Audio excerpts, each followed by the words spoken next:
माननीय सभासदों, माननीय अध्यक्ष जी,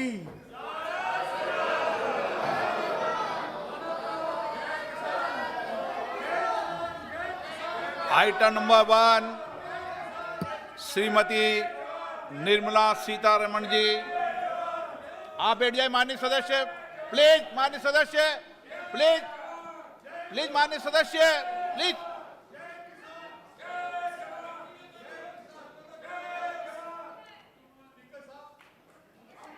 धन्यवाद जी। ऑनरेबल आपको बोलने का मौका दूंगा बजट के बाद। माननीय वित्त मंत्री जी। Honorable Speaker, I present the budget for the year 2021-2022. As introduction, Honorable Speaker, the preparation of this budget was undertaken in circumstances like never before. We knew of calamities that have affected a country or a region within a country. But what we have endured with COVID-19 through 2020 is sui generis. When I presented the budget 2020-2021, we could not have imagined that the global economy, already in throes of a slowdown, would be pushed into an unprecedented contraction. We could not have also imagined then that our people, as those in other countries, would have to endure the loss of near and dear ones and suffer hardships brought about due to a health crisis. The risk of not having a lockdown was far too high. Within 48 hours of declaring a 3-week-long complete lockdown, the Prime Minister announced the Pradhan Mantri Garib Kalyan Yojana, valued at 2.76 lakh crores, that provided free food grain to 800 million people, free cooking gas for 80 million families for months, and cash directly to over 400 million farmers, women, elderly, the poor, and the needy. Even as a large section of citizens stayed home, milk, vegetables, fruit suppliers, health and sanitary workers, truck drivers, railways and public transport workers, bank employees, electricity workers, our annadatas, police, firemen, and the armed forces all had to go about their work as normal, but with the additional anxiety of the virus hanging over them. We recognize this, and I think I speak on behalf of everybody in this august house when I express my heartfelt gratitude to these men and women for how they were able to carry out their work and duty to provide for the nation's basics over those crucial months. Speaker, sir, for public good, honorable members of parliament and members of legislative assemblies too offered their salaries. In May 2020, the government announced the Atmanirbhar Bharat package. To sustain the recovery further into the year, we also rolled out 2 more Atmanirbhar packages, 2 and 3. Total financial impact of all the Atmanirbhar Bharat packages, including measures taken by the RBI, was estimated to be about 27.1 lakh crores, which amounts to more than 13% of our GDP. As a government, we kept a watch on the situation and were proactive in our responses. The government, led by the Prime Minister, stretched its resources to deliver for most vulnerable sections of our society, the poorest of the poor, the Dalits, the tribals, the elderly, the migrant workers, and our children. The Pradhan Mantri Garib Kalyan Yojana, the 3 Atmanirbhar packages, and announcements made later were like 5 mini budgets in themselves. The Atmanirbhar packages accelerated our pace of structural reforms, redefinition of MSMEs, commercialization of the mining sector, agriculture and labor reforms, privatization of public sector undertakings, one nation, one ration card, production-linked incentive schemes are some of the notable reforms carried out during this period. Faceless income tax assessment, DBT, and financial inclusion are the others. Today, India has 2 vaccines available and has begun medically safeguarding not only her own citizens against COVID-19, but also those of 100 or more countries. It is added comfort to know that 2 or more vaccines are also expected soon. Honorable Prime Minister launched the vaccination drive by crediting and thanking our scientists.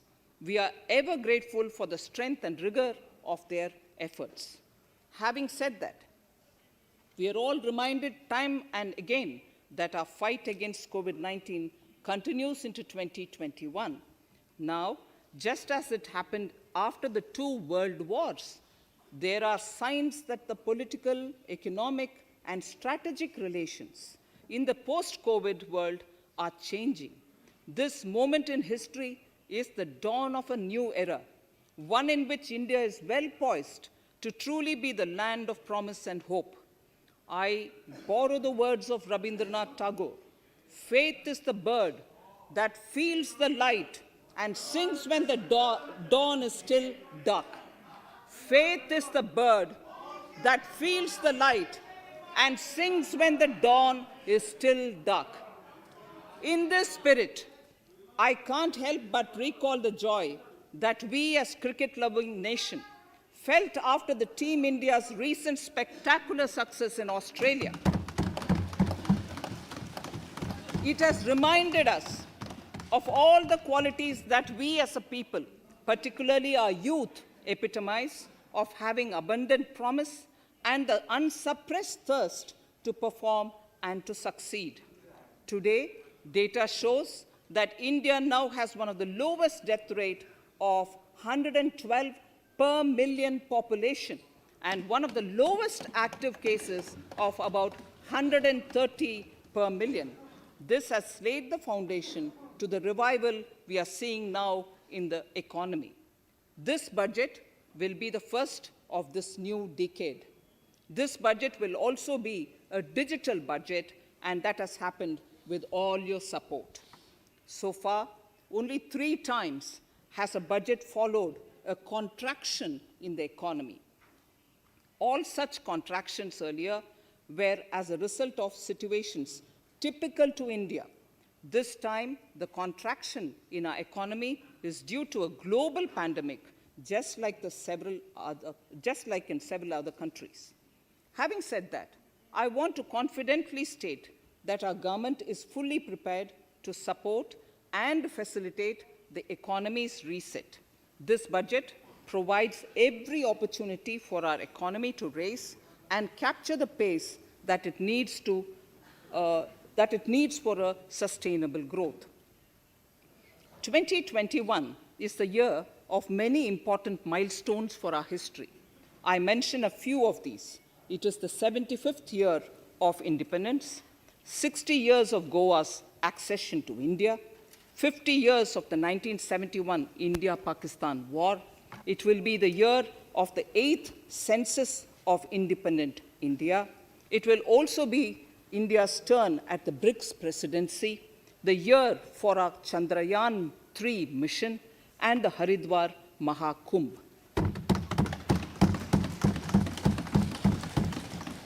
Honorable Speaker, before I commence Part A of the budget, I want to take a moment to acknowledge how isolating and distancing seemed like insurmountable challenges for a country like ours that has people coming together in times of crisis. It hurts us in many ways. It hurt us in many ways. I bow my head in respect to every citizen for the endurance shown in facing what was an undeniably a tough year for all our physical and mental well-being. Part A. In Part A, I wish to lay a vision for Atmanirbhar Bharat. Atmanirbhar Bharat or Atmanirbharta is not a new idea. Ancient India was largely self-reliant and equally a business epicenter of the world. Atmanirbhar Bharat is an expression of the 130 crore Indians who have full confidence in their capabilities and skills. We are already part of international groupings such as the G20 and the BRICS, the Coalition for Disaster Resilient Infrastructure, and the International Solar Alliance are realities today due to India's efforts. The proposals in Part A will further strengthen the sankalp of nation first, doubling farmers' income, strong infrastructure, healthy India, good governance, opportunities for youth, education for all, women empowerment, and inclusive development, among others.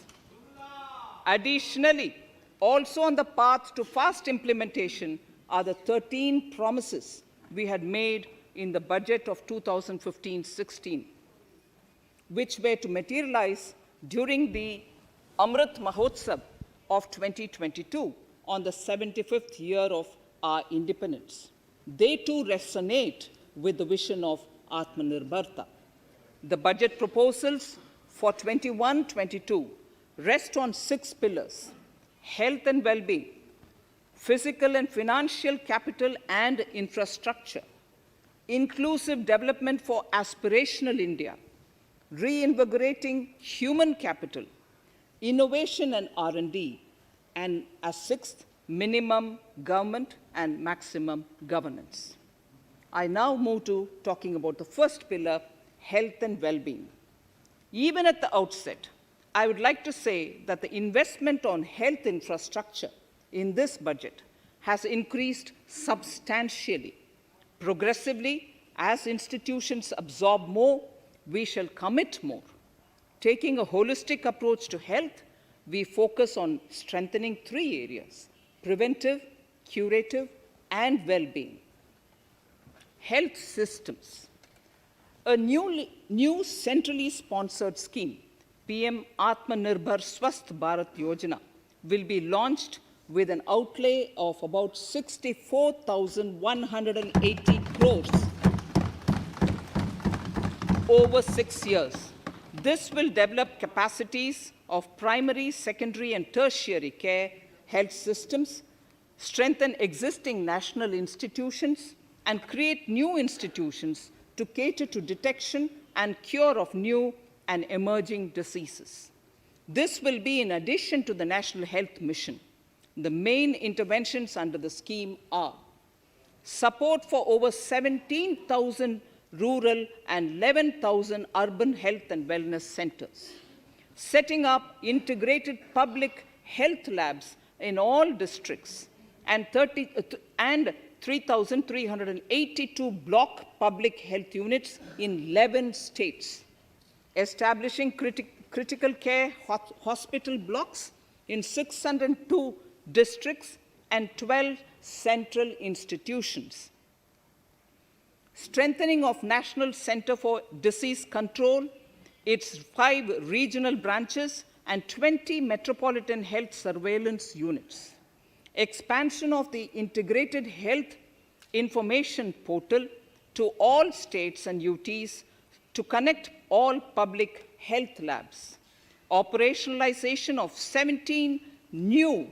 public health units, and strengthening of 33 existing public health units at points of entry, that is, at 32 airports, 11 seaports, and 7 land crossings, setting up of 15 health emergency operations centers and 2 mobile hospitals, and setting up of a National Institution for One Health, a regional research platform for WHO, World Health Organization, Southeast Asia Region Office, 9 biosafety level 3 laboratories, and 4 regional national institutes for virology.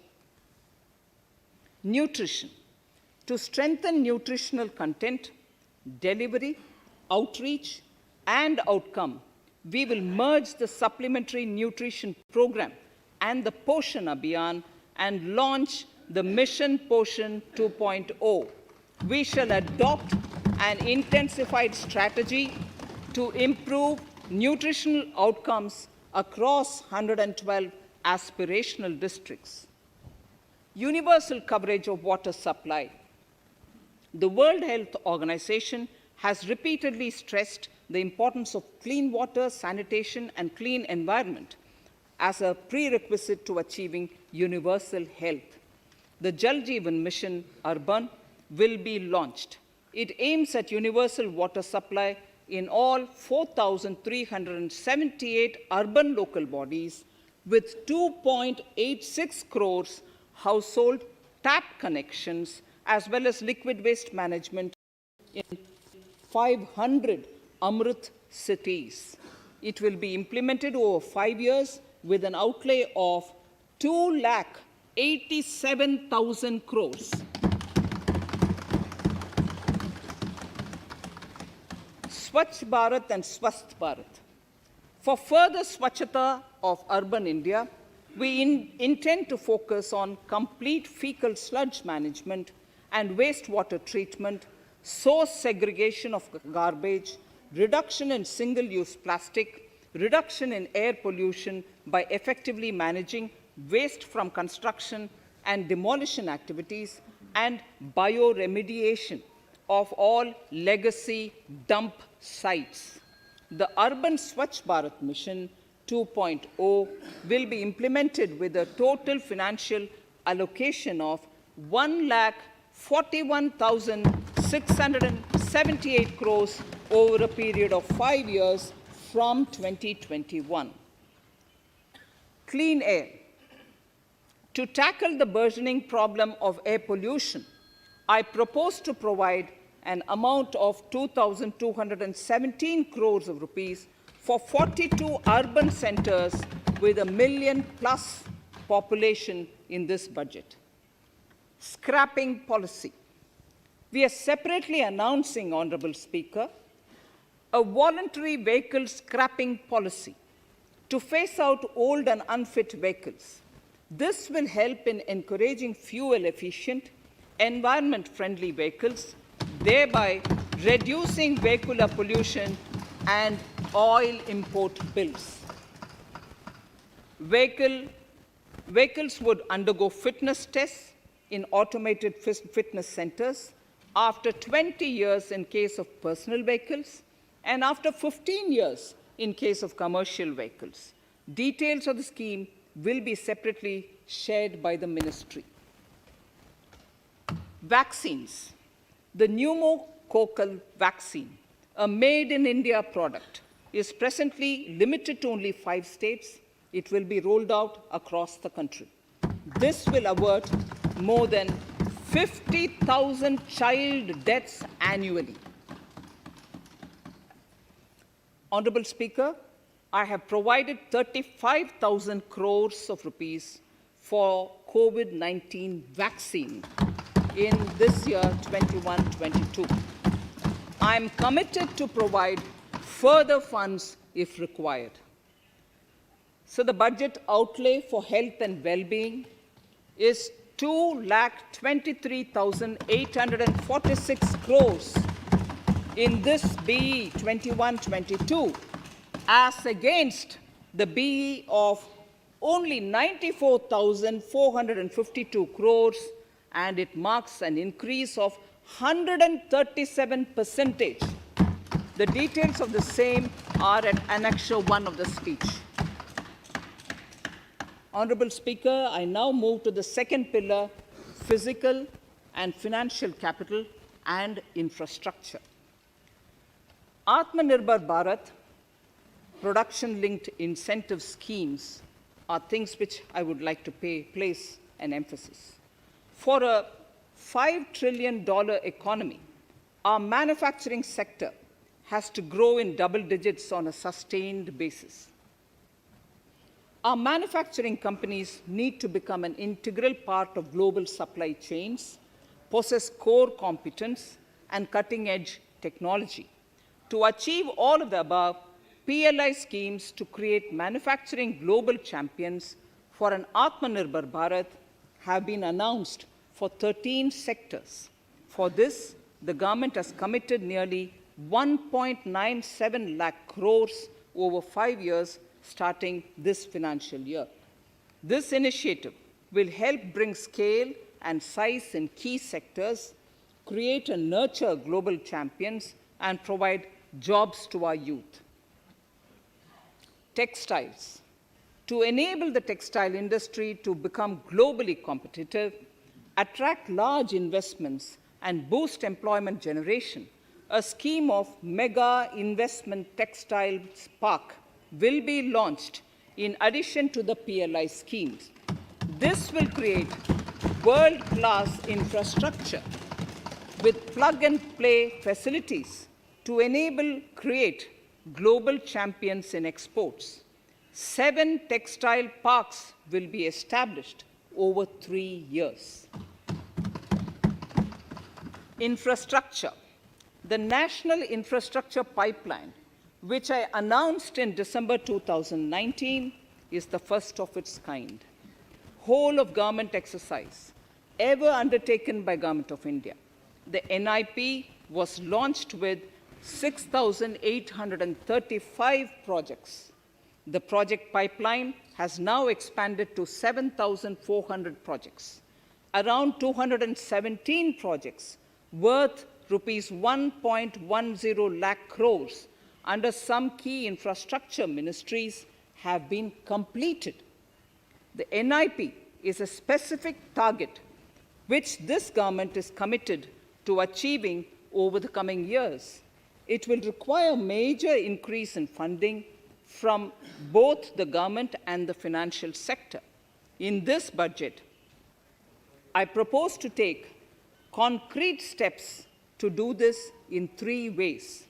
Firstly, by creating the institutional structures. Secondly, by a big thrust on monetizing assets. And thirdly, by enhancing the share of capital expenditure in central and state budgets.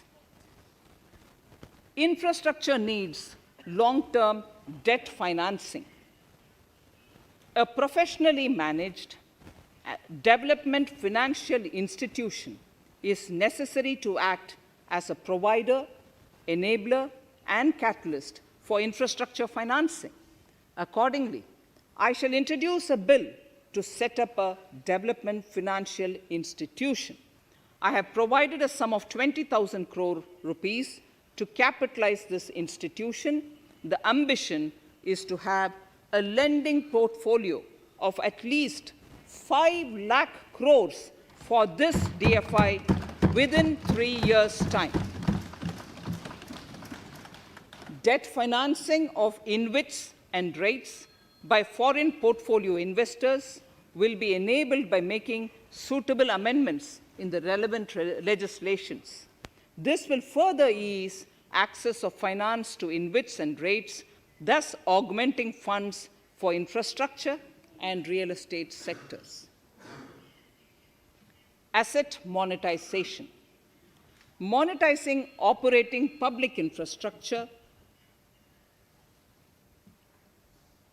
Monetizing operating public infrastructure assets is a very important financing option for new infrastructure construction. A national monetization pipeline of potential brownfield infrastructure assets will be launched.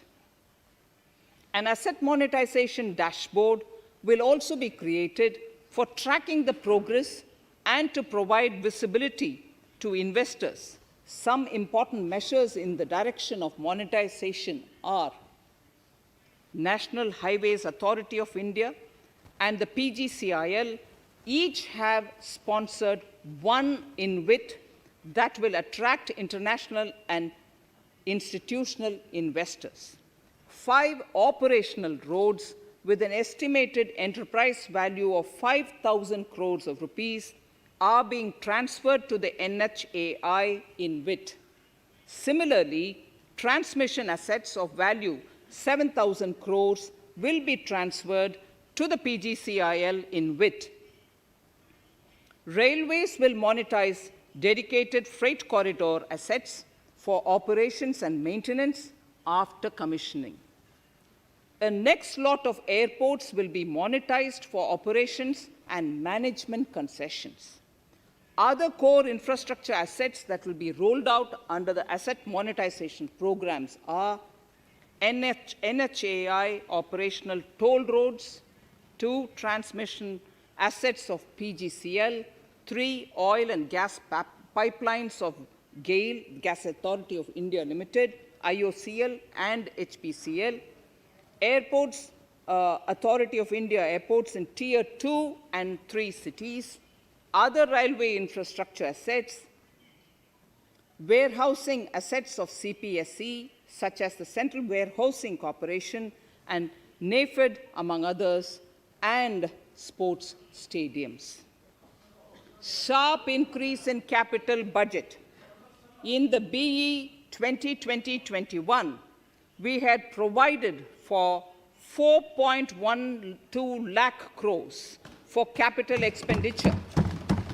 It was our effort that in spite of resource crunch, we should spend more on capital, and we are likely to end this year at around 4.39 lakh crores, which I have provided in the RE of 2020-2021.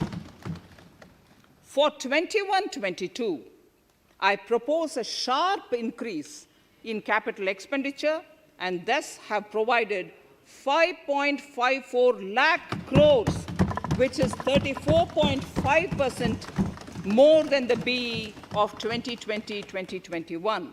Of this, I have kept a sum of more than 44,000 crores in the budget head of the Department of Economic Affairs to be provided for projects, programs, or departments that show good progress in capital expenditure and are in need of further funds.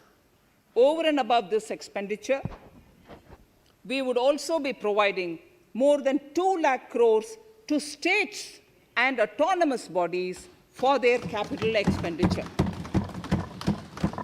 We will also work out specific mechanisms to nudge states to spend more of their budget on creation of infrastructure.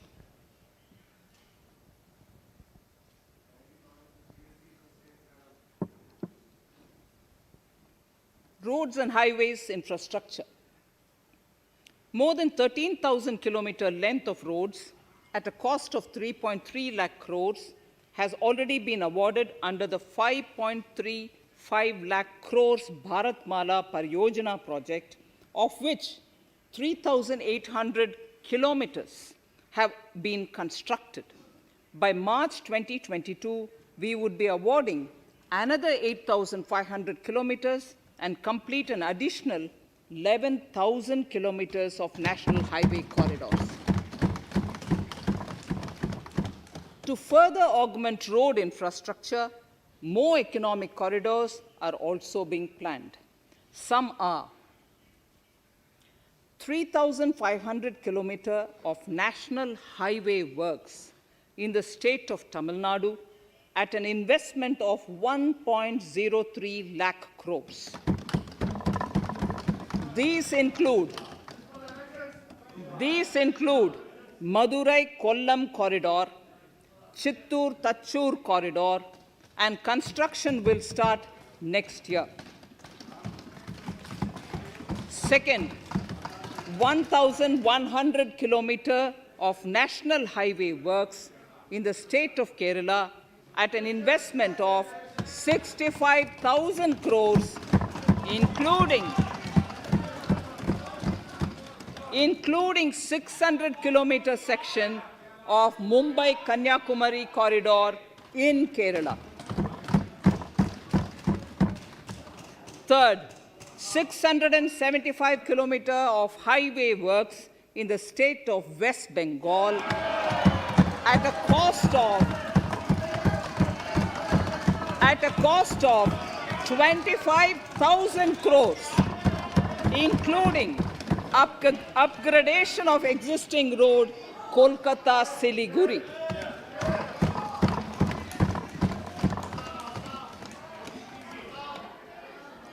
National highway works of around 19,000 crores are currently in progress in the state of Assam. Further works of more than 34,000 crores covering more than 1,300 kilometers of national highways will be undertaken in the state in the coming 3 years. Some of the flagship corridors and other important projects that would see considerable activity in 2021-22 are in Annexure 2 to my speech. I am also providing an enhanced outlay of 1,18,101 crores, 1,18,101 crores for Ministry of Road Transport and Highways, of which 1,08,230 crores is for capital, the highest ever provided. Railway infrastructure. Honorable Speaker, sir, Indian Railways have prepared a National Rail Plan for India 2030. The plan is to create a future-ready railway system by 2030. Bringing down the logistic costs for an industry is at the core of our strategy to enable Make in India. It is expected that Western Dedicated Freight Corridor and Eastern Dedicated Freight Corridor will be commissioned by June 2022. The following additional initiatives are also proposed. The Sonnagar-Gomo sections, 263 kilometers of Eastern Dedicated Freight Corridor will be taken up in PPP mode in this year itself. Gomo-Dankuni section of 274.3 kilometers will be also taken up shortly in short succession.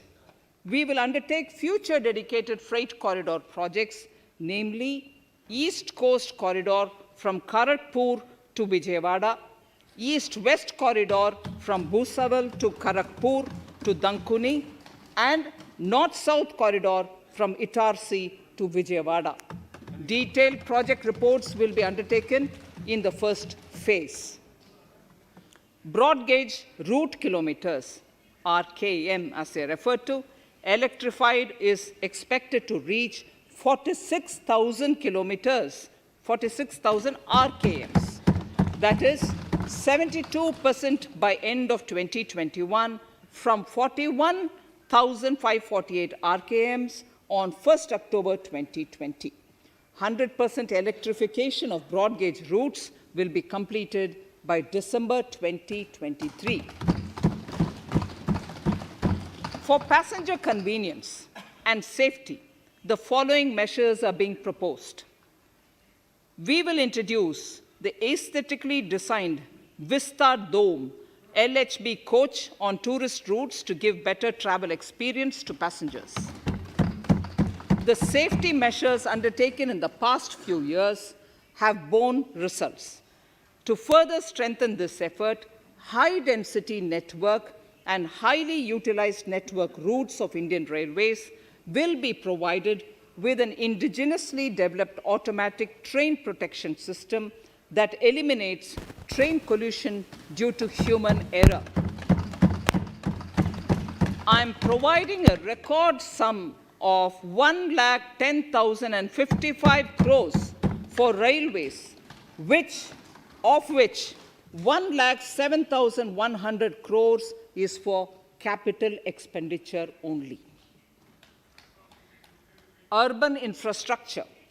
We will work towards raising the share of public transport in urban areas through expansion of metro rail networks and augmentation of city bus services. A new scheme will be launched at a cost of 18,000 crores to support augmentation of public bus transport services. The scheme will facilitate deployment of innovative PPP models to enable private sector players to finance, to acquire, to operate, and to maintain over 20,000 buses. The scheme will boost the automobile sector, provide fillip to economic growth, create employment opportunities for our youth, and enhance ease of mobility for urban residents. A total of 702 kilometers of conventional metro is operational, and another 1,016 kilometers of metro and RRTS is under construction in 27 cities. 2 new technologies, that is Metro Light and Metro Neo, will be deployed to provide metro rail systems at much lesser cost with same experience, convenience, and safety in Tier 2 cities and peripheral areas of Tier 1 cities also. Central counterpart funding will be provided to Kochi Metro Railway Phase 2 of 11.5 kilometer at a cost of 1,957.05 crores.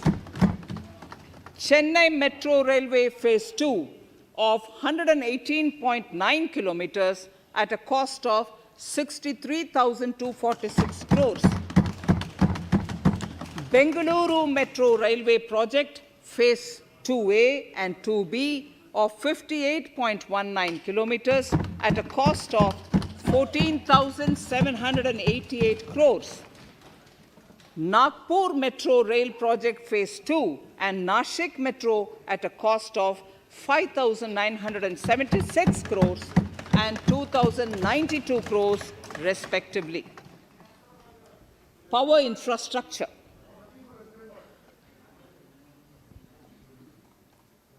The past 6 years have seen a number of reforms and achievements in power sector. We have added 139 gigawatts of installed capacity, connected an additional 2.8 crore households, and added 1.41 lakh circuit kilometers of transmission lines. The distribution companies across the country are monopolies, either government or private. There is a need to provide choice to the consumers by promoting competition. A framework will be put in place to give consumers alternatives to choose from among more than one distribution companies. I read that sentence again. A framework will be put in place to give consumers alternatives to choose from among more than one distribution company. The viability of distribution companies is a serious concern. A revamped, reforms-based, result-linked power distribution sector scheme will be launched with an outlay of 3,05,984 crores over 5 years. The scheme will provide assistance to DISCOMs for infrastructure creation, including prepaid smart metering, feeder separation, upgradation of systems, etc., tied to financial improvements. Prime Minister, while speaking at the 3rd Reinvestment Conference in November 2020, had announced plans to launch a comprehensive national hydrogen energy mission. It is now proposed to launch a hydrogen energy mission in 2021-22 for generating hydrogen from green power sources. Ports, shipping, and waterways. Major ports will be moving from managing their operational services on their own to a model where a private partner will manage it for them. For the purpose, 7 projects worth more than 2,000 crores will be offered by the major ports on private-public partnership mode in FY 21-22. A scheme for promoting flagging of merchant ships in India will be launched by providing subsidy support to Indian shipping companies in global tenders floated by ministries and CPSCs. an amount of 1,624 crores will be provided over 5 years. This initiative will enable greater training and employment opportunities for Indian seafarers, besides enhancing Indian companies' share in global shipping. India has enacted Recycling of Ships Act in 2019 and acceded to the Hong Kong International Convention. Around 90 ship recycling yards at Alang in Gujarat have already achieved HKC compliant certificates. Efforts will be made to bring more ships to India from Europe and Japan. Recycling capacities of around 4.5 million light displacement ton LDT will be doubled by 2024. This is expected to generate an additional 1.5 lakh jobs for our youth. Petroleum and natural gas. Our government has kept fuel supplies running across the country without interruption during the COVID-19 lockdown period. Taking note of the crucial nature of the sector in people's lives, the following key initiatives are being announced. 1. Ujjwala scheme, which has benefited 8 crore households, will be extended to cover 1 crore more beneficiaries. We will add 100 more districts in next 3 years to the city gas distribution network. A gas pipeline project will be taken up in the Union Territory of Jammu and Kashmir. An independent gas transport system operator will be set up for facilitation and coordination of booking of common carrier capacity in all natural gas pipelines on a non-discriminatory open access basis. Financial capital.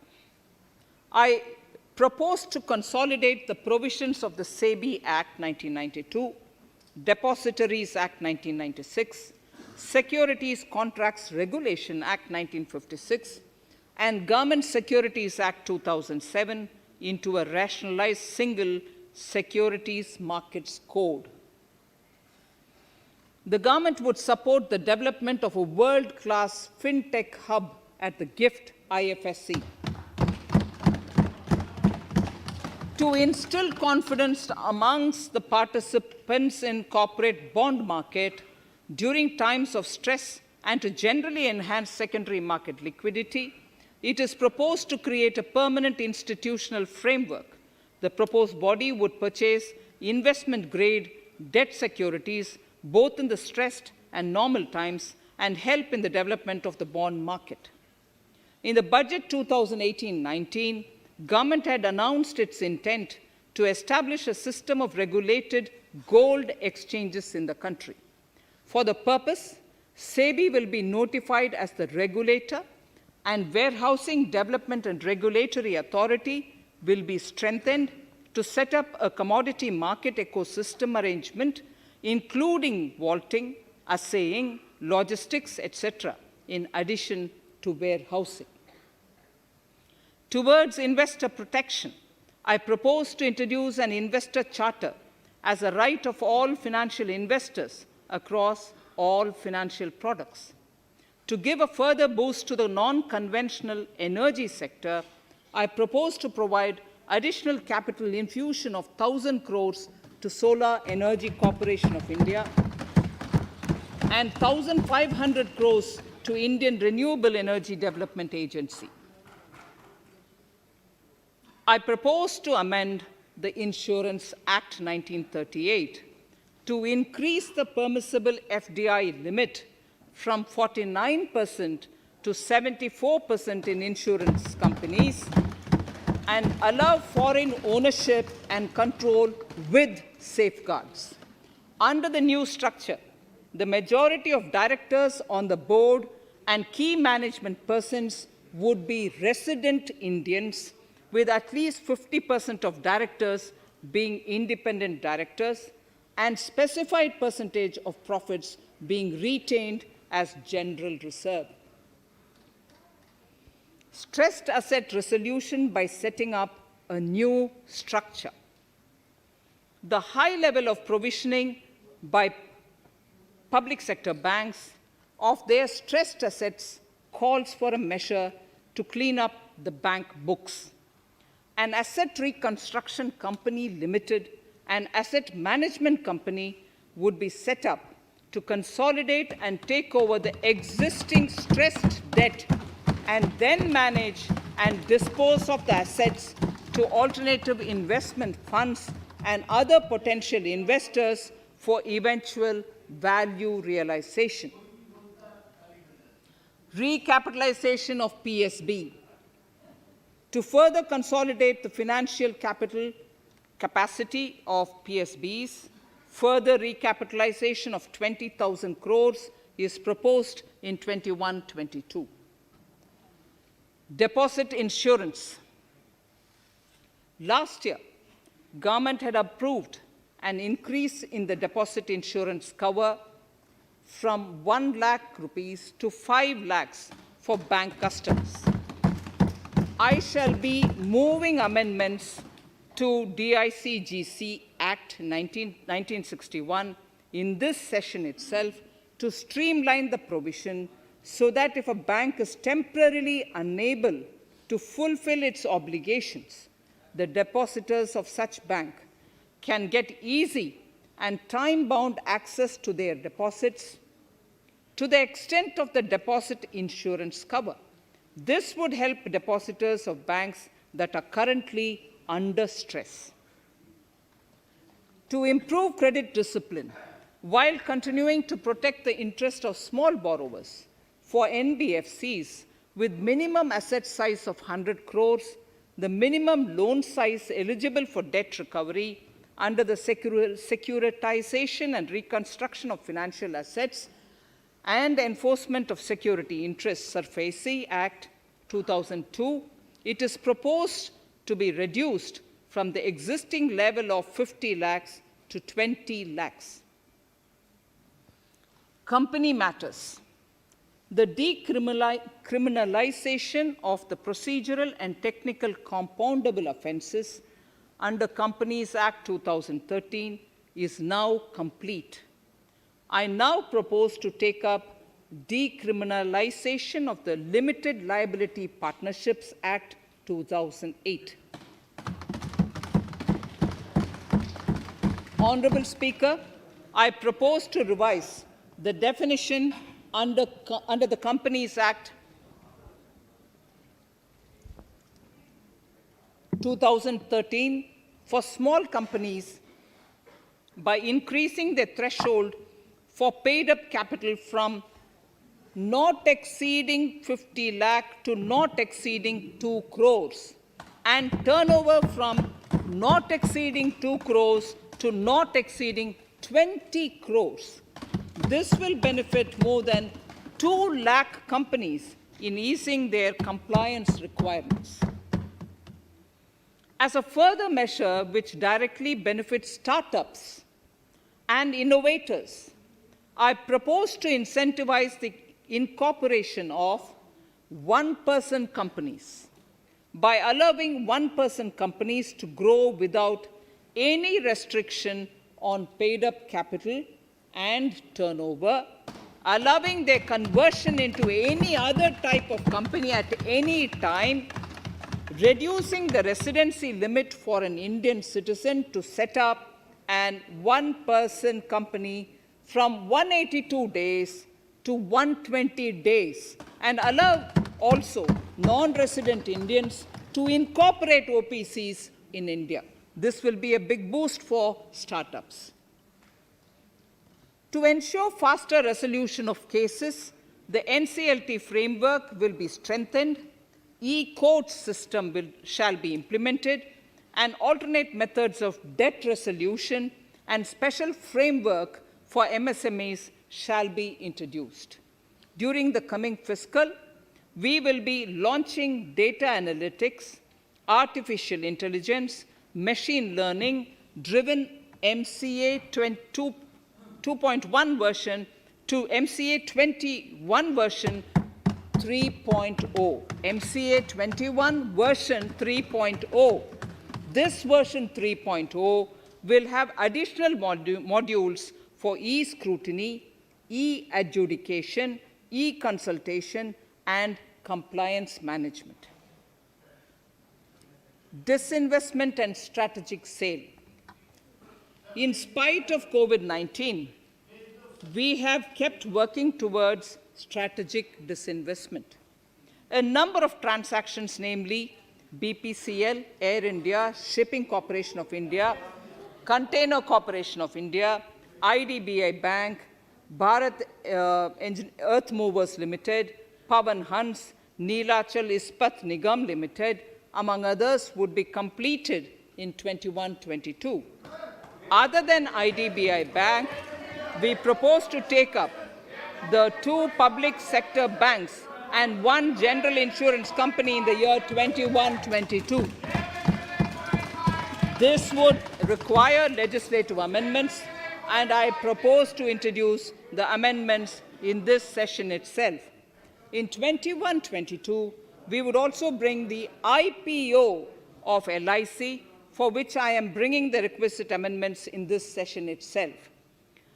In the Atmanirbhar package, I had announced that we will come out with a policy of strategic disinvestment of public sector enterprises. I'm happy to inform the House that the government has the government has approved the said policy. The policy provides a clear roadmap for disinvestment in all non-strategic and strategic sectors. We have kept 4 areas that are strategic, where bare minimum CPSCs will be maintained and rest privatized. In the remaining sectors of all CPSCs will be privatized.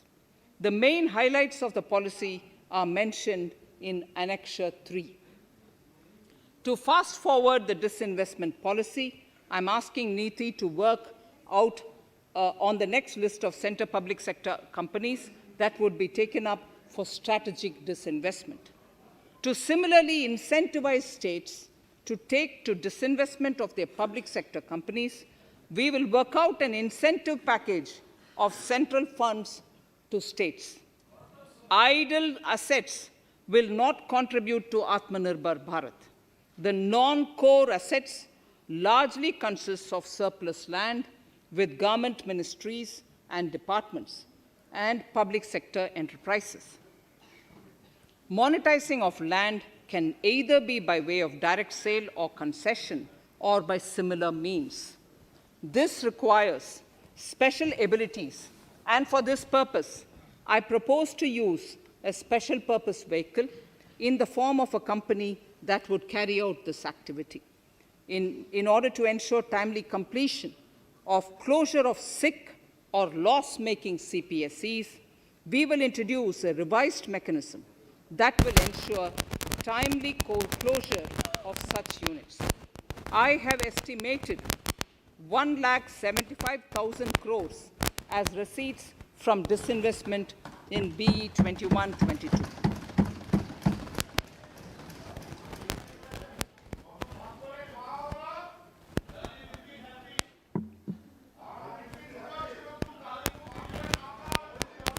Government financial reforms. Under the Treasury single account, the TSA system, autonomous bodies directly draw funds from the government's account at the time of actual expenditure, saving interest costs. We will extend the TSA system for universal application from 21-22. On the recommendation of the 15th Finance Commission, we have undertaken a detailed exercise to rationalize and bring down the number of centrally sponsored schemes. This will enable consolidation of outlays for better impact. The government is committed to the development of multi-state cooperatives and will provide all support to them. To further streamline the ease of doing business for cooperatives, I propose to set up a separate administrative structure for them. So the third pillar of Atmanirbhar Bharat, inclusive development for aspirational India. Honorable Speaker, sir, under this pillar, I will cover agriculture and allied sectors, farmers' welfare and rural India, migrant workers and labor, and financial inclusion. Agriculture. Our government is committed to the welfare of farmers. The MSP regime has undergone a sea change to assure price that is at least 1.5 times the cost of production across all commodities.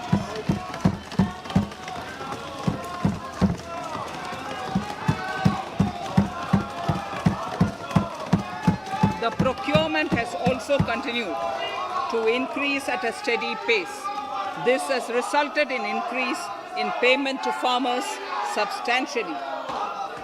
In case of wheat, a total amount paid to farmers in 2013-14, Honorable Speaker, sir,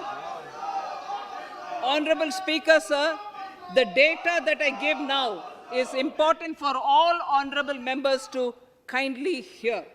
In case of wheat, the total amount paid to farmers in 2013-14 was 33,874 crores.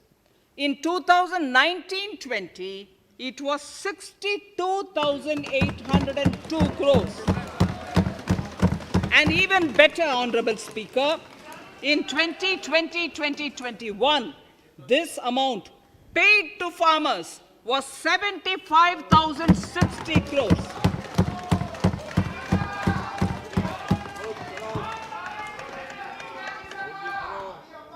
Honorable Speaker, again an important fact, the number of wheat growing farmers that were benefited increased in 2020-21 to 43.36 lakhs compared to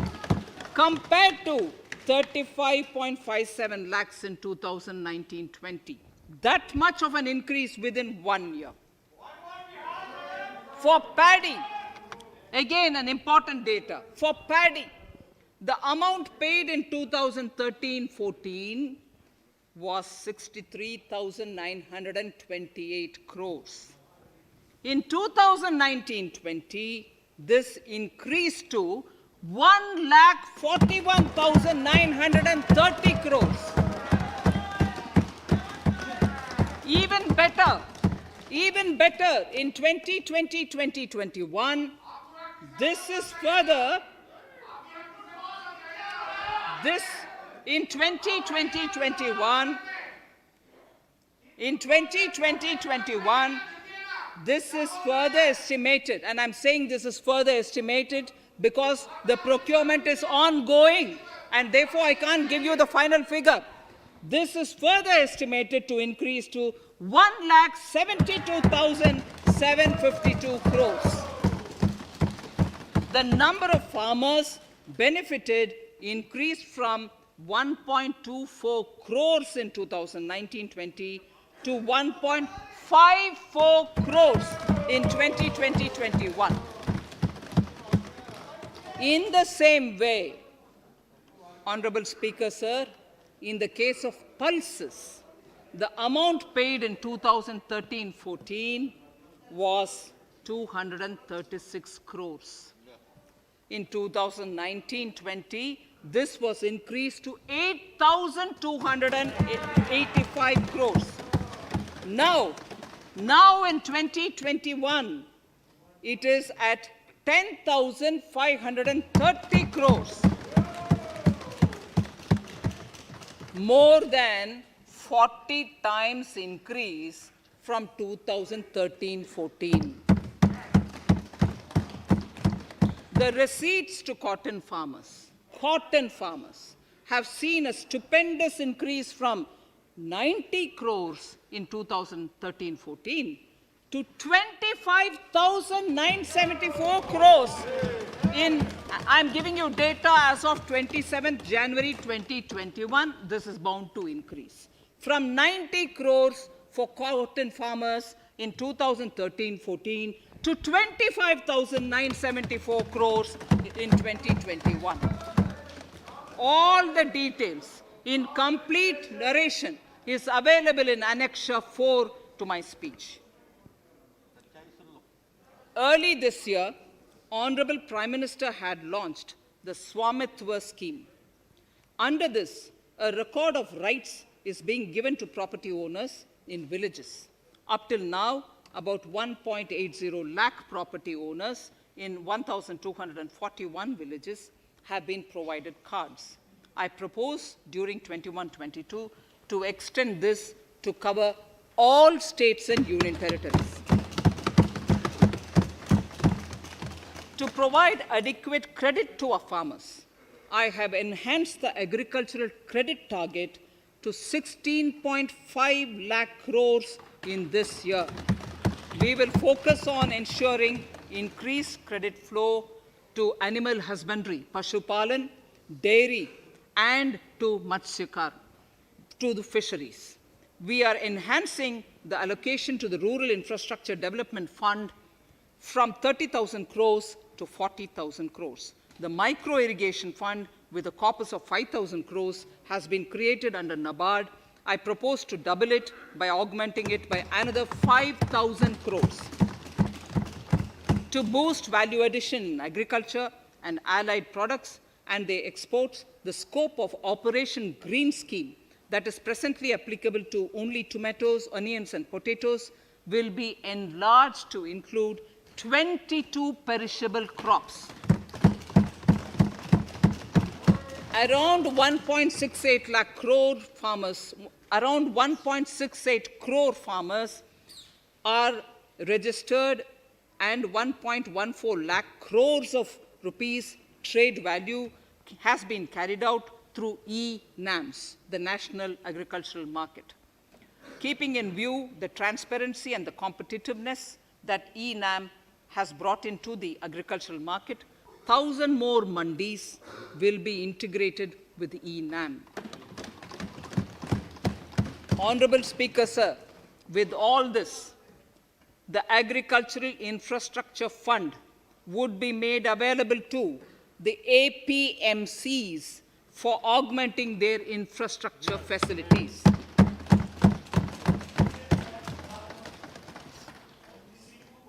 Fisheries. I'm proposing substantial investments in the development of modern fishing harbors and fish landing centers. To start with, 5 major fishing harbors, Kochi, Chennai, Visakhapatnam, Paradip, and Petua Ghat, will be developed as hubs for economic activity. We will also develop inland fishing harbors and fish landing centers along the banks of rivers and waterways. Seaweed farming is an emerging sector with potential to transform the lives of coastal communities. It will provide large-scale employment and additional incomes. To promote seaweed farming and cultivation, I propose a multi-purpose seaweed park to be established in Tamil Nadu. Migrant workers and laborers.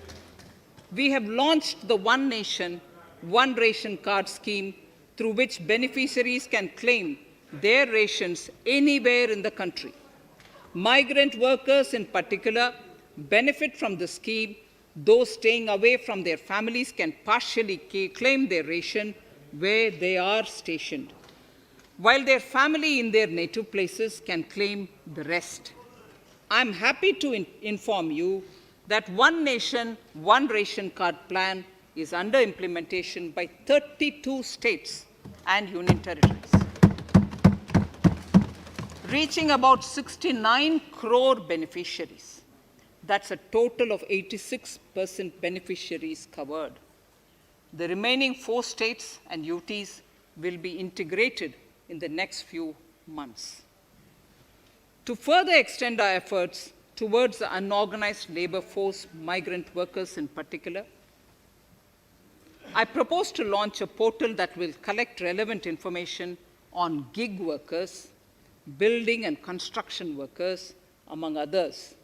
This will help formulate health, housing, skill, insurance credit, and food schemes for all migrant workers. We will conclude a process that began 20 years ago with the implementation of the 4 labor codes. For the first time globally, social security benefits will be extended to gig and platform workers.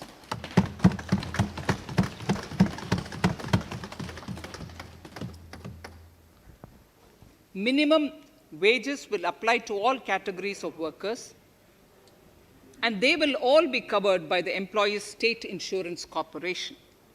Women will be allowed to work in all categories and also in the night shifts with adequate protection. At the same time, compliance burden on employers will be reduced with a single registration and licensing and online returns. Financial inclusion. To further facilitate credit flow under the scheme of Stand Up India for the scheduled castes and scheduled tribes and also women, I propose to reduce the margin money requirement from 25% to 15% only, and to also include loans for activities in allied sectors, in allied activities in agriculture. We have taken a number of steps to support the MSME sector. In this budget, I have provided 15,700 crores to this sector, more than double of the last year's BE. Honorable Speaker, sir, I now go to the 4th pillar, reinvigorating human capital. The national education policy announced recently has had good reception. In school education, more than 15,000 schools will be qualitatively strengthened to include all components of the national education policy. They shall emerge as exemplar schools in their regions, hand-holding and mentoring other schools to achieve the ideals of policy. 100 new Sainik schools will be set up in partnership with NGOs, private schools, and states. Higher education. In Budget 2019-20, I had mentioned about the setting up of a higher education commission in India. We would be introducing the legislation this year to implement the same. It will be an umbrella body having 4 separate vehicles for standard setting, accreditation, regulation, and funding. Many of our cities have various institutions, universities, and colleges supported by the Government of India. Hyderabad, for example, has about 40 major institutions. In 9 such cities, we will create a formal umbrella structure so that these institutions can have better synergy while also retaining their internal autonomy. A glue grant will be set aside for this purpose. For accessible higher education in Ladakh, I propose to set up a central university in Leh.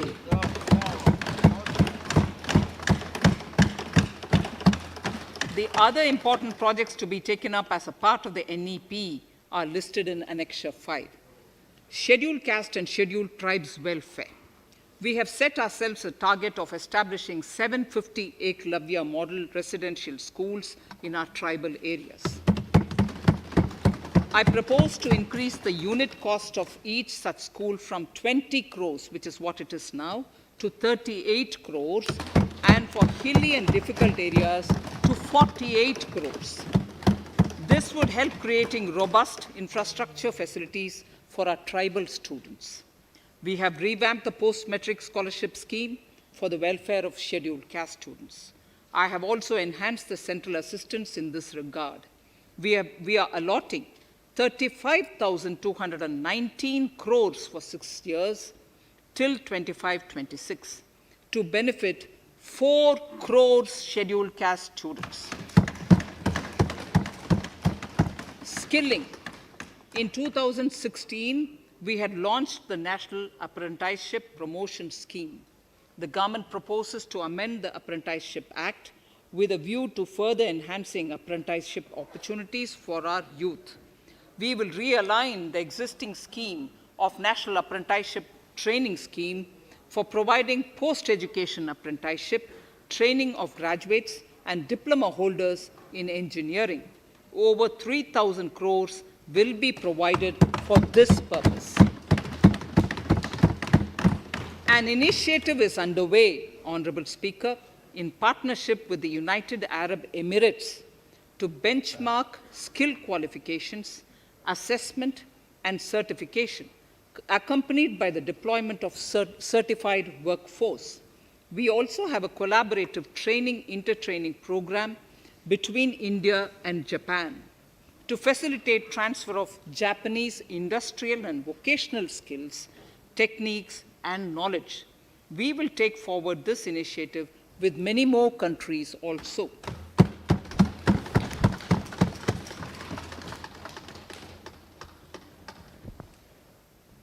Innovation and R&D. In my budget speech of 2019, I had announced the National Research Foundation.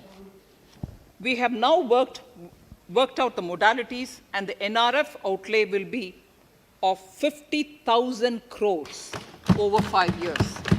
It will ensure that the overall research ecosystem in the country is strengthened with focus on identified national priority thrust areas.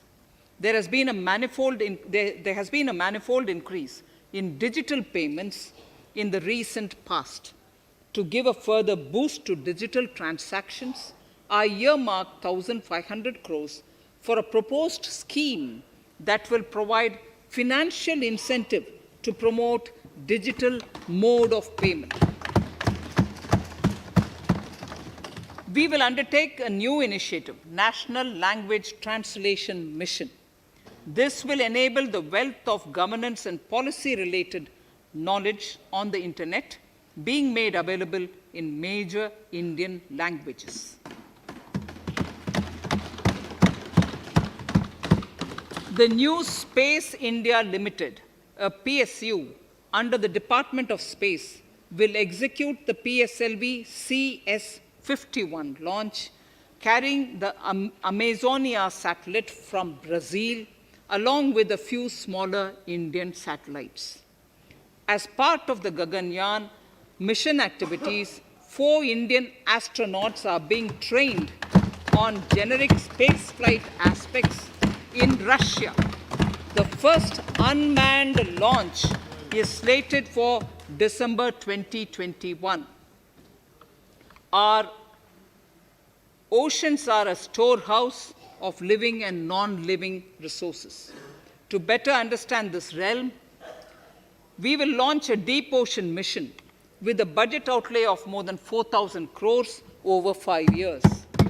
This mission will cover deep ocean survey exploration and projects for the conservation of deep sea biodiversity.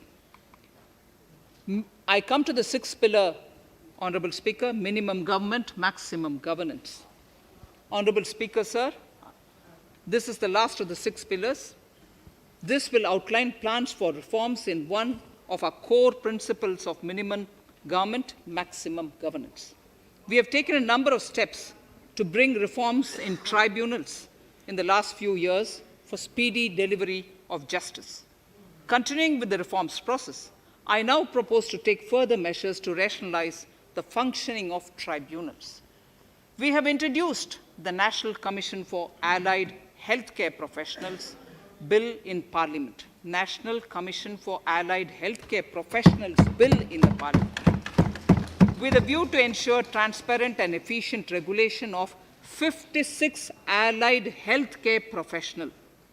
Additionally, to bring about transparency, efficiency, and governance reforms in the nursing profession, the National Nursing and Midwifery Commission Bill will be introduced by the government for passing. To have ease of doing business for those who deal with government or CPSEs and carry out contracts, I propose to set up a conciliation mechanism and mandate its use for quick resolution of contractual disputes. This will instill confidence in private investors and contractors. Honorable Speaker, sir, the forthcoming census could be the first digital census in the history of India.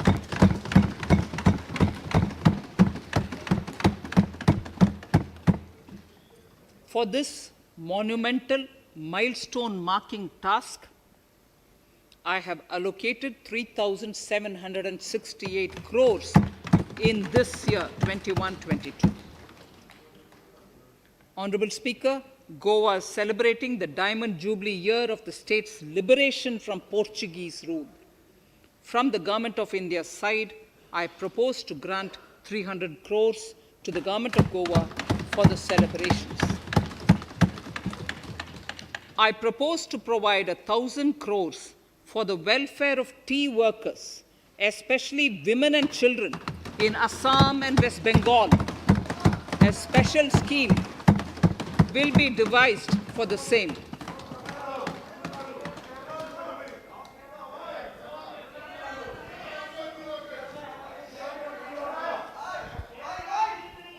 Fiscal position. Fiscal position. In these last few paragraphs of Part A of my speech, I draw the attention of this august House to the fact that at the beginning of the current financial year, the pandemic's impact on the economy resulted in a weak revenue inflow. This was combined with high expenditure to provide essential relief to vulnerable sections of the society, especially the poor, the women, scheduled castes, and scheduled tribes. Unlike many other countries, we opted for a series of medium-sized packages during the pandemic so that we could calibrate and target our response according to the evolving situation. Once the health situation stabilized and the lockdown was being slowly lifted, we switched to ramping up government spending so as to revive domestic demand. As a result, against an original BE expenditure of 30.42 lakh crores for 2020-21, our RE estimates are 34.50 lakhs, 30.42 now within the year going up to 34.5 lakh crores. We have maintained quality of expenditure. The capital expenditure estimated in the RE is 4.39 lakh crores as against 4.12 lakh crores in the BE stage. So the beginning of the year, we had marked only 4.12 lakh, whereas it is 4.39 lakh crores as we end the year. Fiscal deficit in RE 2020-2021 is pegged at 9.5% of the GDP. Fiscal deficit in RE 2020 to 2021 is pegged at 9.5% of GDP. We have funded this through government borrowings, multilateral borrowings, small saving funds, and short-term borrowings. We would need another 80,000 crores, for which we would be approaching the market in these 2 months. We would be needing another 80,000 crores, for which we would be approaching the markets in these 2 months. To ensure that the economy is given the required push, our BE estimates for expenditure in 21-22 are 34.3 83 lakh crores. This includes 5.54 lakh crores as capital expenditure, an increase of 34.5% over the BE figure of 2020-2021. The fiscal deficit in BE 21-22 is estimated to be 6.8% of the GDP. The gross borrowing from the market for the next year would be around 12 lakh crores. We plan to continue with our path of fiscal consolidation and intend to reach the fiscal deficit level below 4.5% of the GDP by 2025-2026, with a fairly steady decline over the period. We hope to achieve the consolidation by first increasing the buoyancy of tax revenue through improved compliance, and secondly, by increased receipts from monetization of assets, including public sector enterprises and land. The Contingency Fund of India is being proposed to be augmented. The Contingency Fund of India is being proposed to be augmented from 500 crores to 30,000 crores through Finance Bill. In accordance with the views of the 15th Finance Commission, we are allowing a normal ceiling of net borrowing for the states at 4% of GSDP for the year 21-22. A portion of this ceiling will be earmarked to be spent on incremental capital expenditure. Additional borrowing ceiling of 0.5% of the GSDP will also be provided subject to conditions. States will be expected to reach a fiscal deficit of 3% of GSDP by 2023-24 as recommended by the 15th Finance Commission. In the July 2019-20 budget, I introduced the Statement 27 on extra budgetary resources. It disclosed the borrowings of the government agencies that went towards funding Government of India schemes and whose repayment burden was on the government. In my 2020-21 budget, I enhanced the scope and coverage of that statement by including the loans provided by government to the FCI, the Food Corporation of India. Taking a step further in this direction, I propose to discontinue the NSSF loan to FCI for food subsidy, and accordingly, budget provisions have been made in RE 2020-21 and in the BE 2021-22. The extra budgetary resource details are at Annexure 6. We know that the Frbm Act mandates fiscal deficit of 3% of GDP to be achieved by 31st March 2020-2021. The effect of this year's unforeseen and unprecedented circumstances has necessitated the submission of a deviation statement under Sections 4 of Subclause 5 and Section 7, Subclause 3b of the Frbm Act, which I am laying on the table of the House as part of the Frbm documents. Towards achieving central government fiscal deficit along the broad path that I have already indicated, I will be introducing an amendment to the Frbm Act. Honorable Speaker, on the 9th of December 2020, the 15th Finance Commission submitted its final report covering the period 2021 to 2026 to the Rashtrapati Ji. The government has laid the Commission's report along with the explanatory memorandum in the Parliament, retaining the vertical shares of the states at 41%. We recognize our commitment to fiscal federalism and propose, therefore, to adhere to this recommendation. Jammu and Kashmir in the 14th Finance Commission was entitled to get devolution being a state. Now the funds of the UTs of Jammu Kashmir and Ladakh would be provided by the centre. I have also provided on the Commission's recommendation, 1,18,452 crores as revenue deficit grant to 17 states in 21-22, as against 74,340 crores to 14 states in 2020-21. Honorable Speaker, I would now move to Part B of my speech.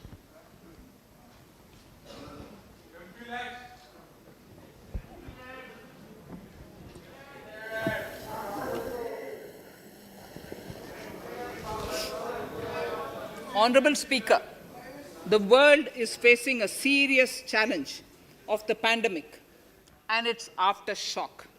In these trying times, when many economies are struggling to revive, our people and our industry have exhibited remarkable resilience.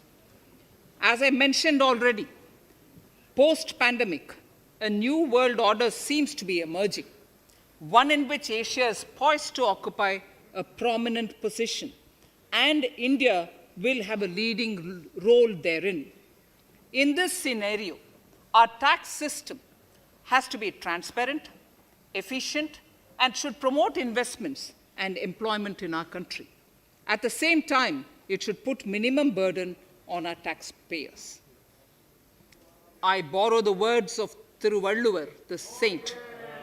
Yetralum, eatalum, kathalum, katha vaguthalum, nalla valladarasu.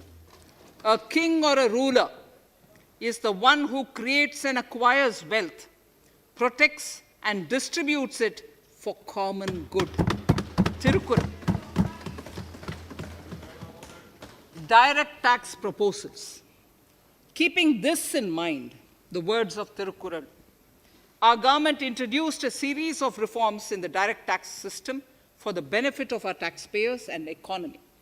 Few months prior to the pandemic, in order to attract investments, we slashed our corporate tax rate to make it among the lowest in the world. The dividend distribution tax too was abolished. The burden of taxation on small taxpayers was eased by increasing rebates. In 2020, the return filers saw a dramatic increase to 6.48 crores from 3.31 crores in 2014. In the direct tax administration, we had recently introduced the faceless assessment and faceless appeal. I now seek to take further steps to simplify the tax administration, ease compliance, and reduce litigation. Relief to senior citizens. I begin my direct tax proposals by offering my pranam to our senior citizens. Many of them, despite having foregone several basic necessities of their own, have strived to build our nation. Now, in the 75th year of independence of our country, when we continue our endeavor with renewed vigor, we shall reduce compliance burden on our senior citizens who are 75 years of age and above. For senior citizens who only have pension and interest income, I propose exemption from filing their income tax returns.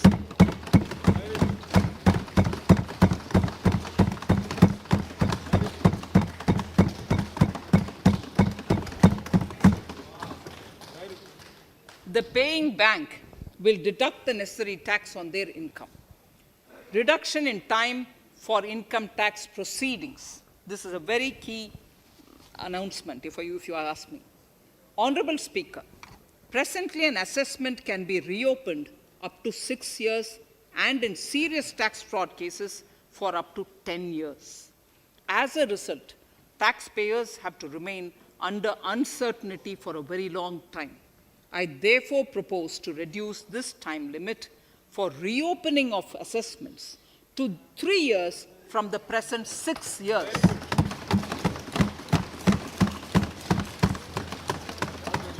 In serious tax evasion cases too, only where there is evidence of concealment of income of 50 lakh or more in a year.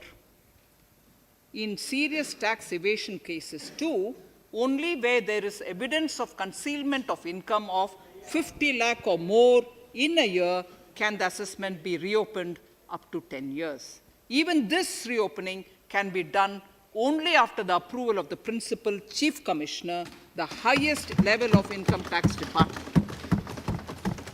Setting up the Dispute Resolution Committee.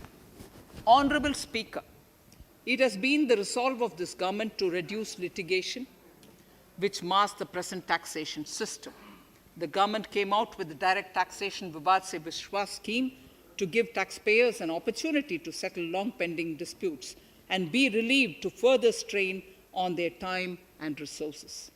The response from taxpayers has been the best ever, as over 110,000 taxpayers have already opted to settle tax disputes of over 85,000 crores under the scheme.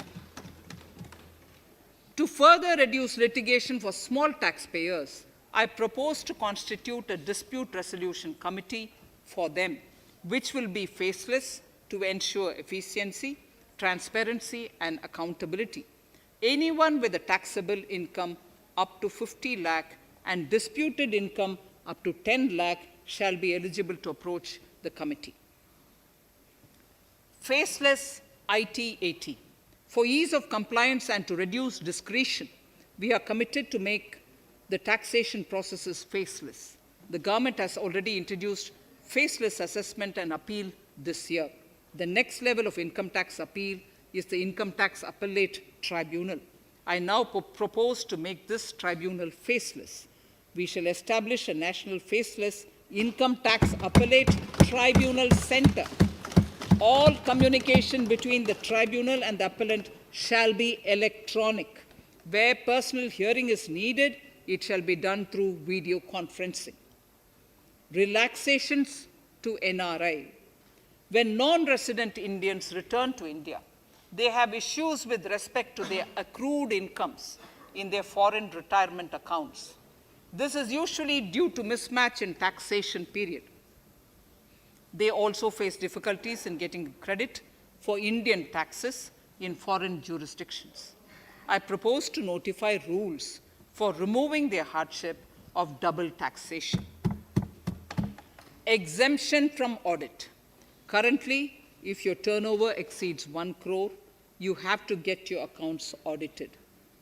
In February 2020 budget, I had increased the limit for tax audit to 5 crores for those who carry out 95% of their transactions digitally.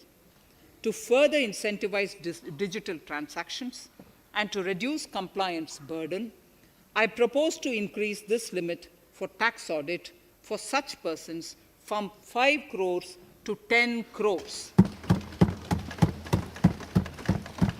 Relief for dividend.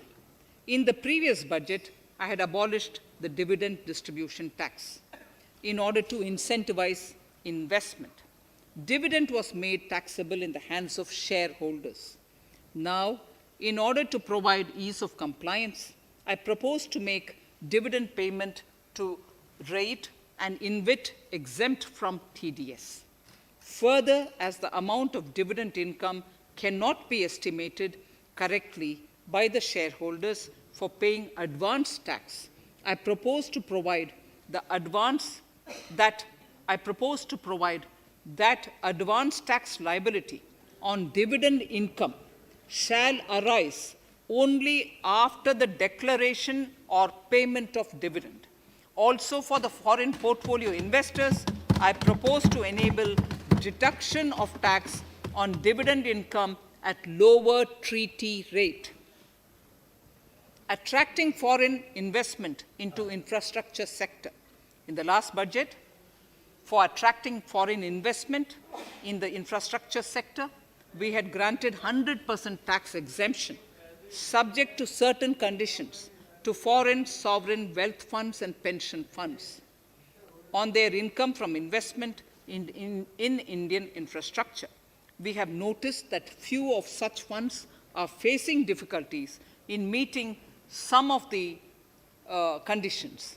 In order to ensure that a large number of funds invest in India, I propose to relax some of these conditions relating to prohibition on private funding, restriction on commercial activities, and direct investment in infrastructure, in order to allow funding of infrastructure by issue of zero-coupon bonds.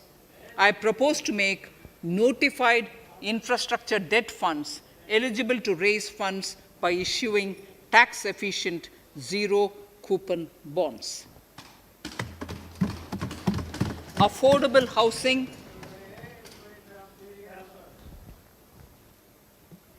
Affordable housing and rental housing.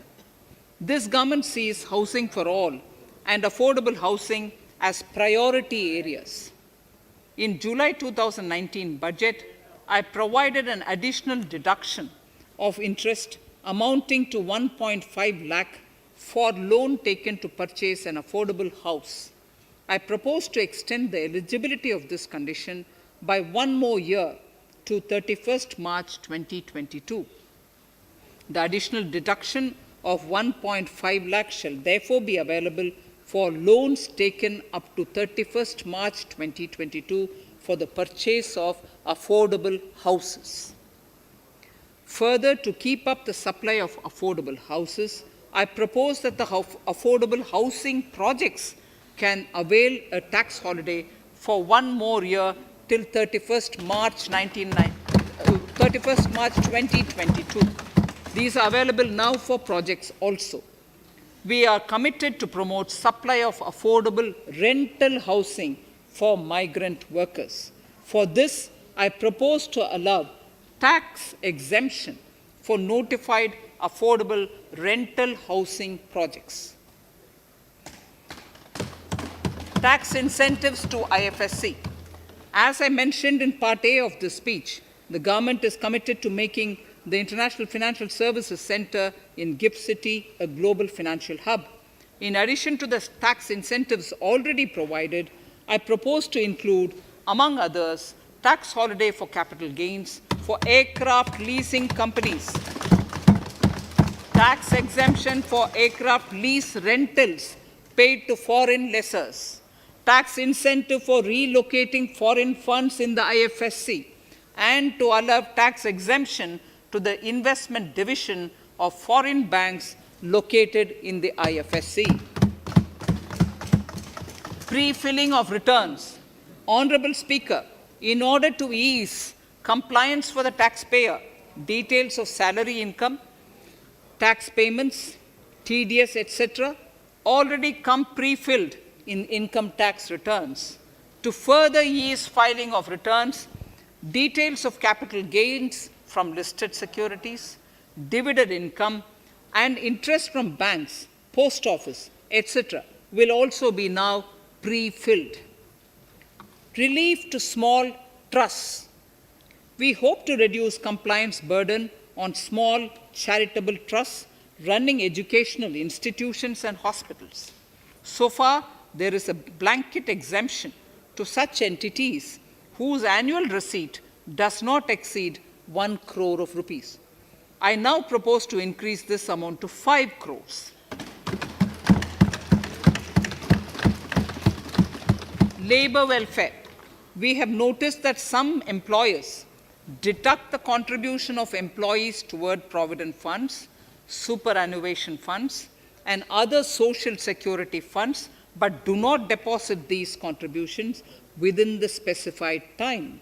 For these employees, this means a loss of interest or income. In cases where an employer later becomes financially unviable, non-deposit results in a permanent loss for the employees. In order to ensure that employees' contributions are deposited on time, I reiterate that the late deposit of employees' contribution by the employer will not be allowed as deduction to the employer.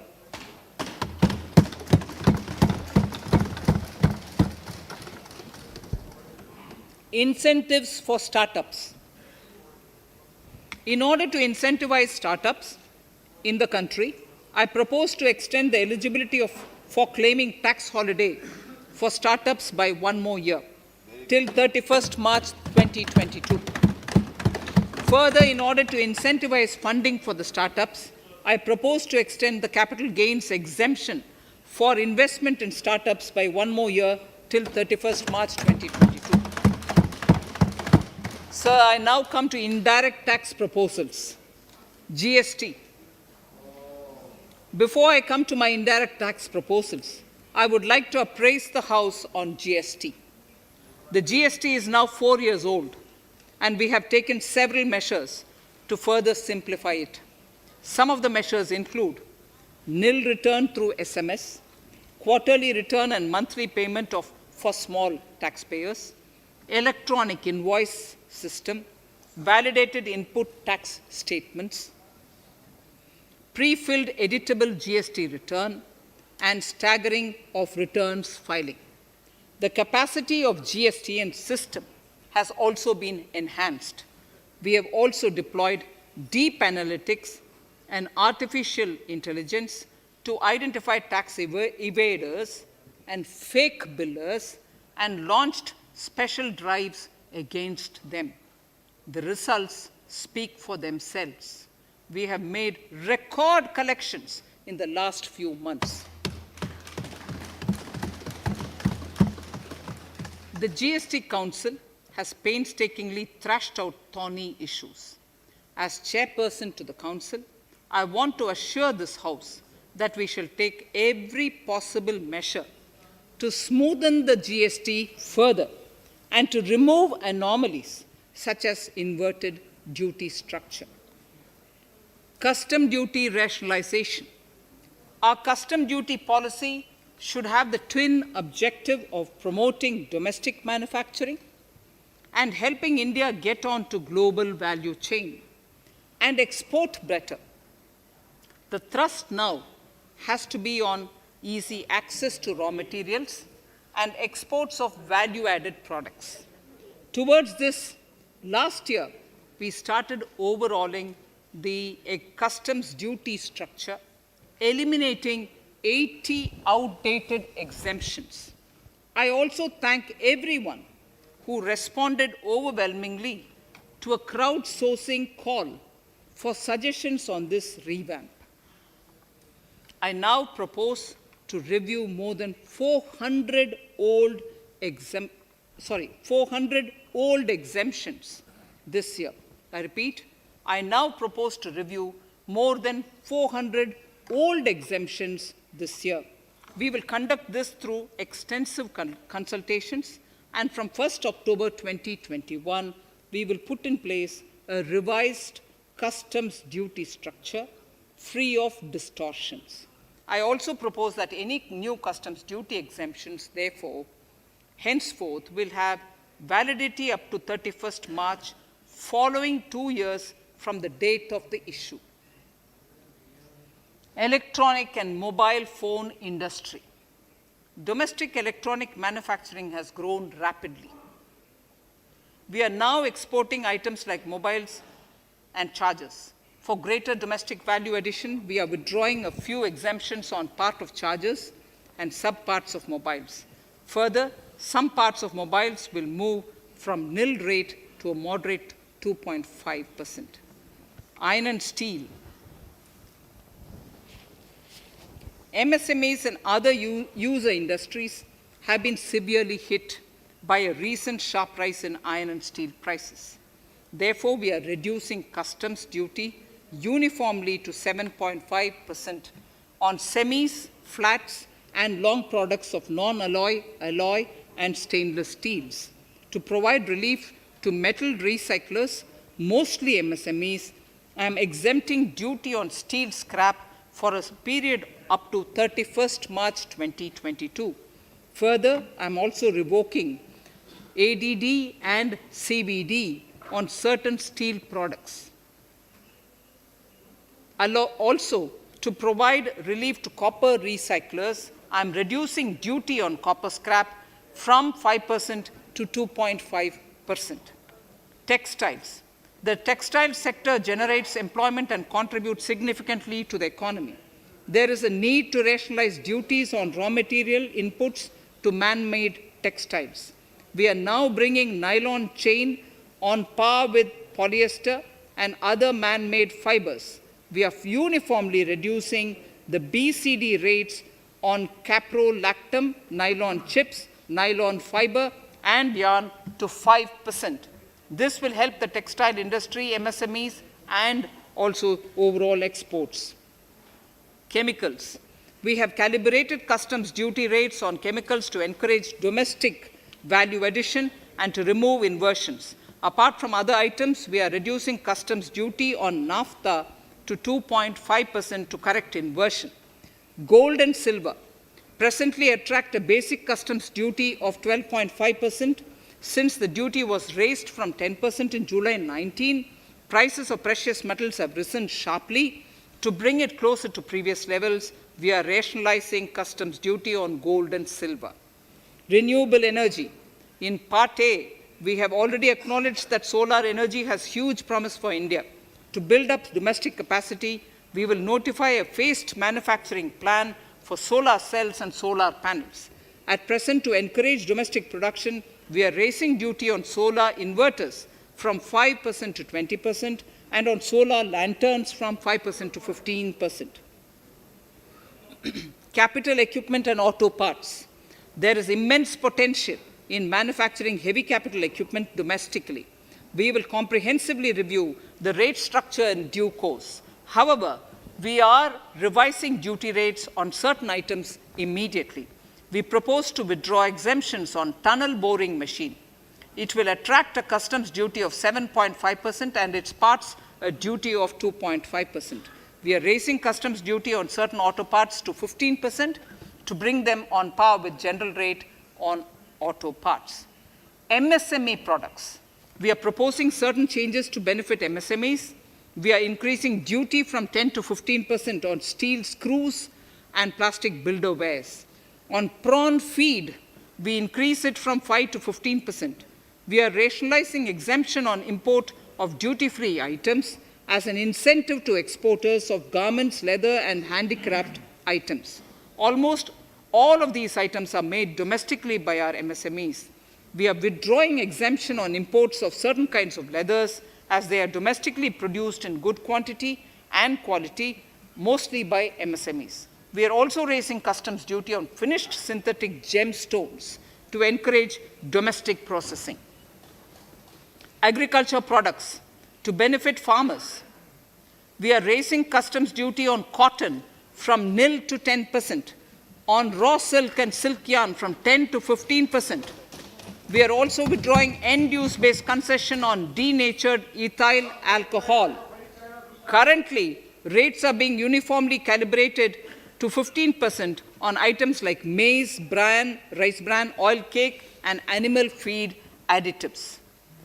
There is an immediate need to improve agricultural infrastructure so that we produce more while also conserving and processing agricultural output efficiently. This will ensure enhanced remuneration for our farmers. To earmark resources for this purpose, I propose an agricultural infrastructure and development cess on a small number of items. However, while applying this cess, we have taken care not to put additional burden on consumers on most items. Rationalization of procedures and easing of compliance. For their judicious application, we propose certain changes in the provisioning related to ADD, anti-dumping duty, and CVD, countervailing duty levies. To complete customs investigation, we are prescribing definite timelines. In 2020, we rolled out the Turant Customs Initiative, which brought in faceless, paperless, and contactless customs measures. With effect from September 2020, we have implemented a new procedure for administration of rules of origin. This has helped in putting a check on misuse of FTAs. The specific details of direct and indirect tax changes proposed are listed in the annexure to my speech. Honorable Speaker, sir, with these words, I commend the budget to this august House. Thank you.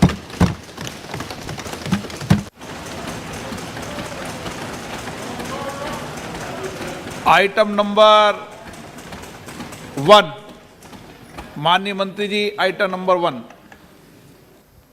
Sorry, I don't have it with me. Sir, I wish to place on table the 15th Finance Commission report.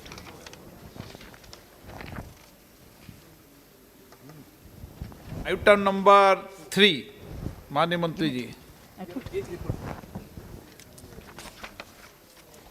Sir, I wish to lay on the table the following statements under Section 3(1) of the Fiscal Responsibility and Budget Management Act 2003, the medium-term fiscal policy cum fiscal policy strategy statement and macroeconomic framework statement.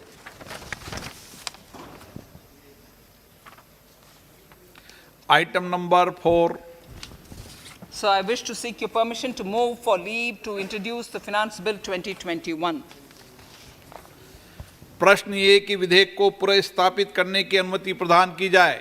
जो सदस्य इसके पक्ष में हाँ कहें, जो सदस्य इसके विरोध में ना कहें। मेरे विचार में निर्णय हाँ वालों के पक्ष में हुआ, हाँ वालों के पक्ष हुआ।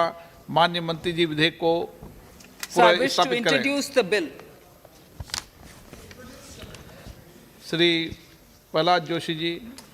With your permission, I rise to present the 18th report of Business Advisory Committee. माननीय सदस्यगण, माननीय वित्त मंत्री जी के बजट भाषण की प्रतियां प्रकाशक फलक पर उपलब्ध है। सदस्य अपनी प्रति प्रकाशन फलक से प्राप्त कर सकते हैं। माननीय सदस्यगण, जैसा कि आपको समाचार 2 के माध्यम से पहले सूचित किया जा चुका है कि बजट की प्रतियां आपको मेंबर्स पोर्टल के माध्यम से उपलब्ध कराई जा रही है। सभा की कार्रवाई मंगलवार दिनांक 2 फरवरी 2021 को दोपहर 4 बजे तक के लिए स्थगित की जाती है।